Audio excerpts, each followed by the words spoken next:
Je me souviens d'un moment où je bossais avec quelqu'un sur un projet super important. Il voulait tout gérer tout seul. Il disait « personne ne sait aussi bien que moi ». Sauf qu'il était constamment débordé.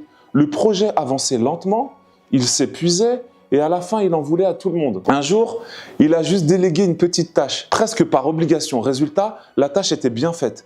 Mieux encore, ça lui a redonné de l'espace pour penser. Et là, il a compris que son angle mort, c'était l'orgueil déguisé en exigence. Comment repérer ces angles morts? Tu crois avancer, mais tu tournes en rond. Ce que tu peux faire, pour commencer, tu peux clairement demander à tes proches de confiance « Qu'est-ce que tu penses qui me freine dans ma progression ?»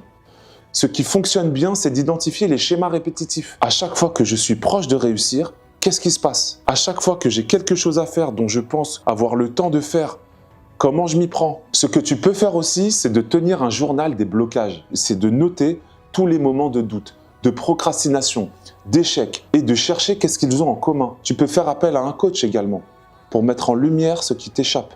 Et parfois, malgré tous tes efforts pour comprendre ce qui te bloque, rien ne bouge. Tu tournes en rond, comme si quelque chose t'échappait. Parce qu'en réalité, le changement ne vient pas toujours d'un grand bouleversement.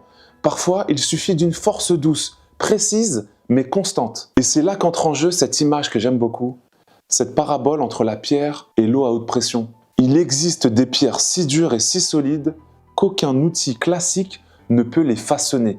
Pour les découper, il faut une force presque invisible, un simple jet d'eau, mais sous très haute pression. Ce n'est pas la violence qui transforme la pierre, ce n'est pas la brutalité, c'est la concentration et la précision, et la persistance d'une force invisible canalisée et dirigée.